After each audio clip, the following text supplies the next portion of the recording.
My name is Ken Lasseson. I wrote the Microbiome prescription website. I also support the CFSremission.com website.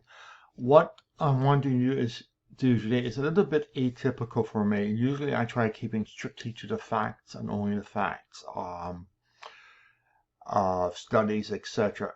Today I'm going to try to address a question which is partially philosophical, partially practical, which was raised during the question session of the talk with Cecile Jardine. And that is this.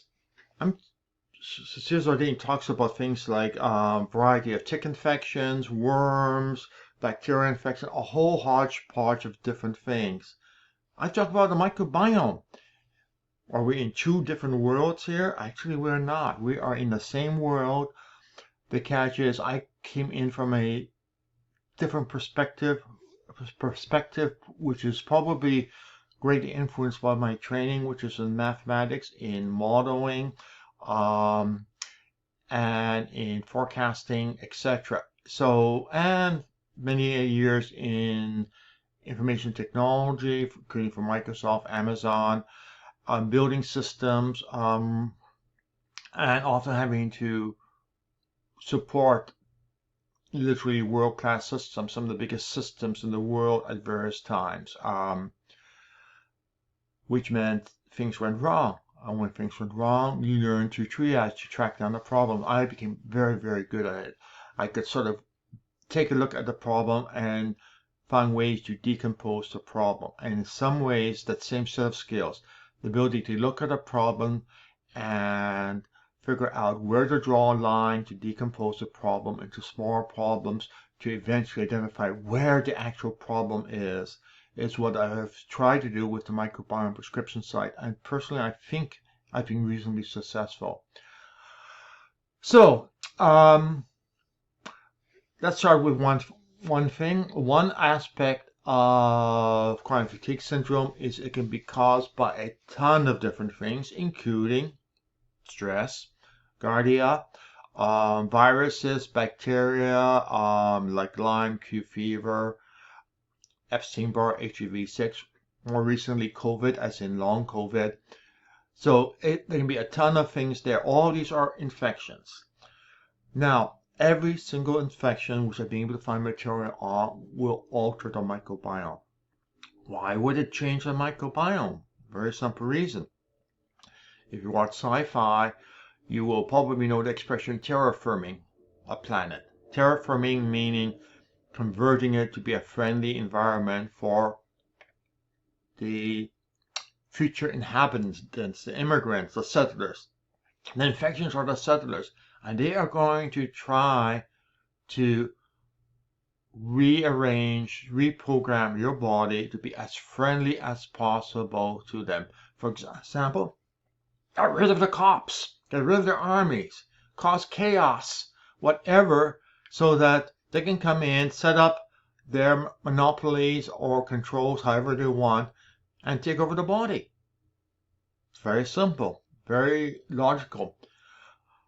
So the microbiome is what feeds the body. It's where all the foods for all the body comes through and is originated. Now, if you go in and try taking over a country, you want to make sure you control the feed. If you control the food coming in and the economy, you're in control. Microbiome suffers from the same problem. You have infections which are trying to change the body.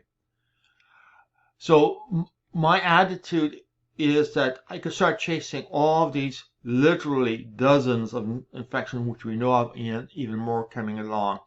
There was an article I got today from Cecile Jardine about a new infection, a form of scrub typhus, which is now found in Carolina, and it is transferred not by mites, not by ticks, but by mites.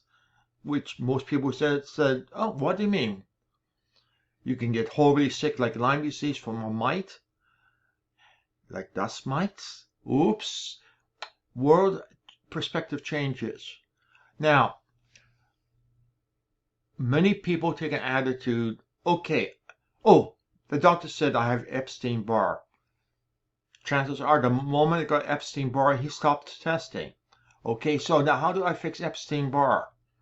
Well, if you take a look at what Epstein-Barr is over on the Kyoto Encyclopedia of Gene and Genomics, which I use heavily because it knocks sense into me from becoming simplistic in my understanding of things.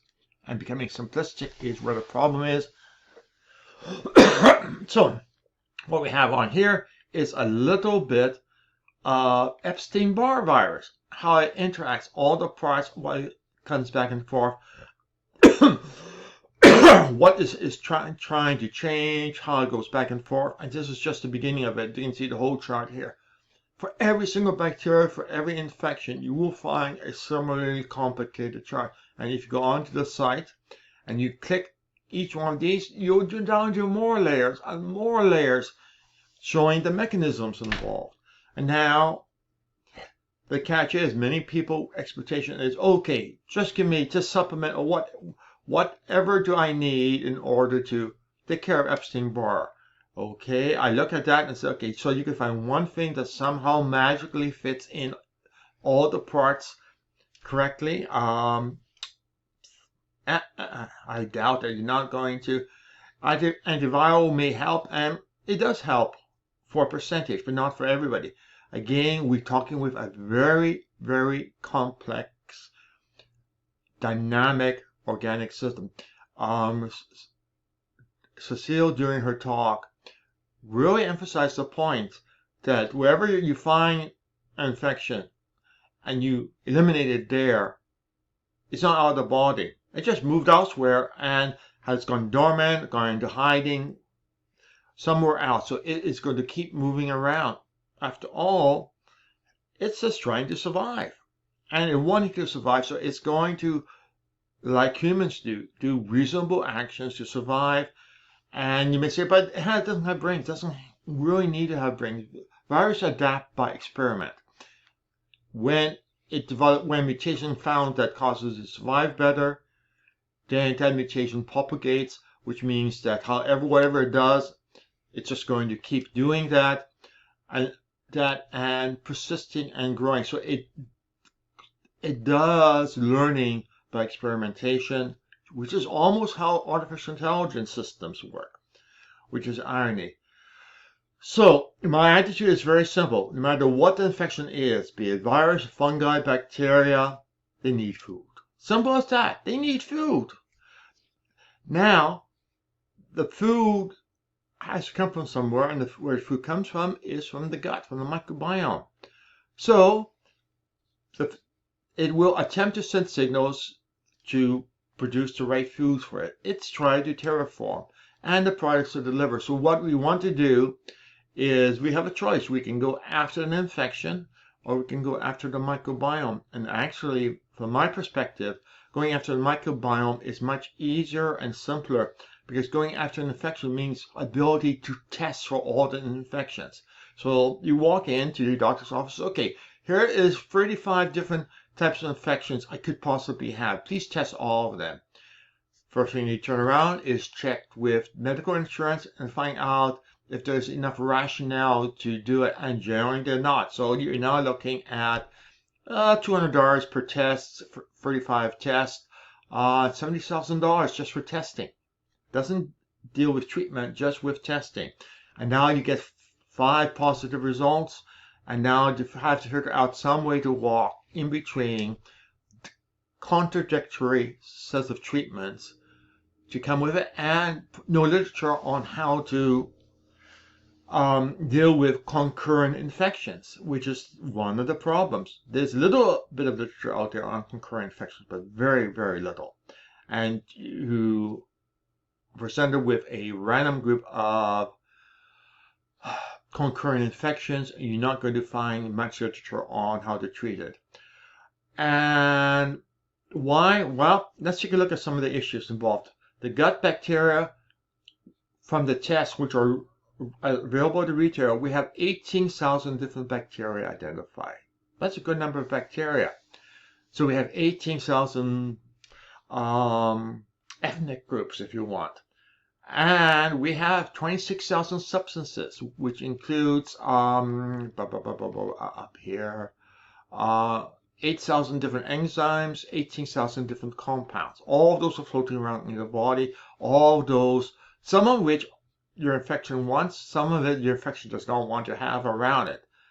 Where it's being produced here, and the body, the infection is going to try signaling the microbiome with false signals, with false orders, with false news, if you want to do a modern perspective, to irritate it so that the populace, the population here will go and do stupid things like storming the Capitol in the US. The infection here is just like the ideological infection which is happening in parts of the world. And it's trying to manipulate the gut so that it and its goals are made happy. So one question now comes up, why does my recommendations for somebody with chronic fatigue syndrome and Zardin's protocol match, or other things? For example, I looked at autism, a non-fatty, non-alcoholic fatty acid diseases, or whatever it's called, I can't remember the name, and look at my predictions and the literature, and they are in agreement. And why? Well, one thing is there may be a strong association between the infections and the microbiome. One may be actually a bit of a proxy for the other, and works a rough mirror image. So if you identify one, the other is going to be very similar. Why? Because usually the bacteria that's going to grow or reduce more than normal are going to be very similar to what the infection is wanting. And the two of them tend to go hand in hand with each other, which means what kills off the infection probably will kill off the bacteria which have an overgrowth, or encourage the bacteria which have undergrowth. The two of them are, I use that analogy, two sides of a coin. You see here, oh, it's a microbiome, it's an infection, it's a microbiome, it's an infection, it's the same hand.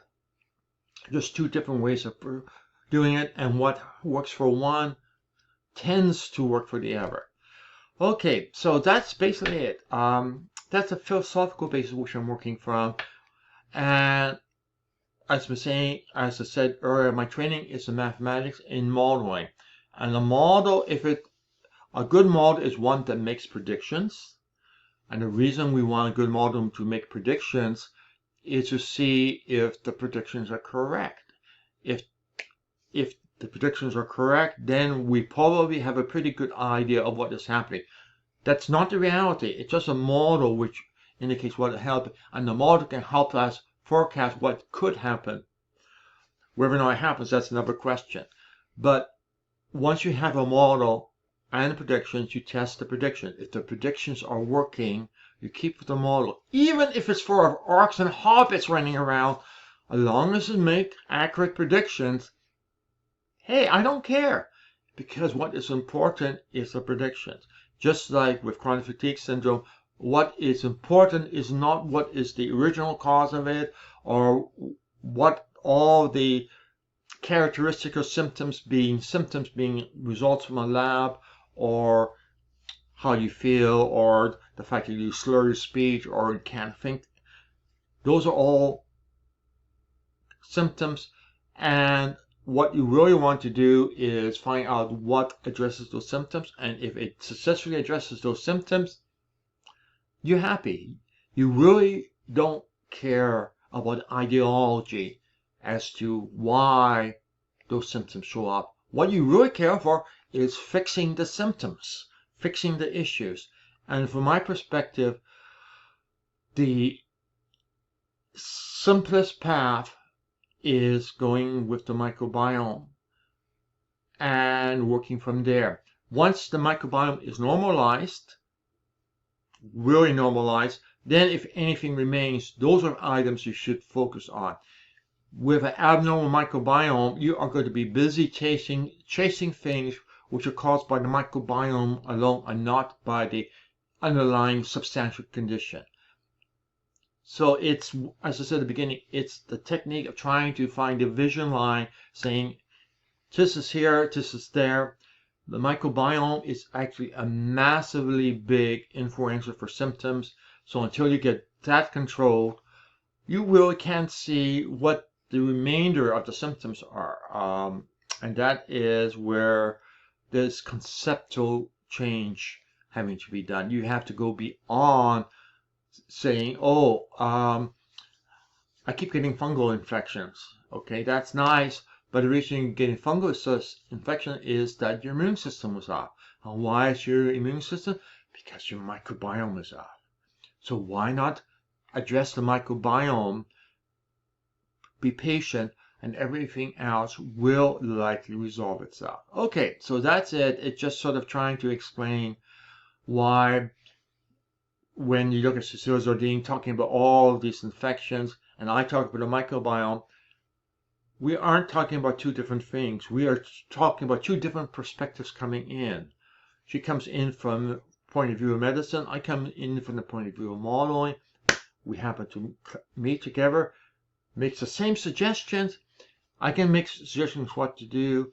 Zordine has the decades and literally decades of experience, of clinical experience on how to treat. So I can say, okay, you need this antibiotic. She'll come thinking, yes, okay, you need this antibiotic. We on it for 1 week only, 3 weeks off. And then we'll go and we do a retest and we find out what the next antibiotic that you should be. It can't be the same one. It must be a different one. And it needs these characteristics. So give us the best selection based on your microbiome. And you do that for 1 week only. And then have 3 weeks off. Slow method, but that's using her clinical experience, which is based actually on the Pasteur Institute of Tropical Medicine experience dealing with this type of infection or this type of problem, which in the earlier literature was referred to as a occult infection because you had all the characteristics of the infections, but you can't detect it. So it's occult, like a ghost. It's a ghost infection. And nowadays we realize it's far more likely that the microbiome that the infection caused did not return to normal. It stayed stuck into where it was, and now we need to unsettle it to allow it to creep back to normal. Okay, I think I've done my preaching for the day. Take care and strive for a good life.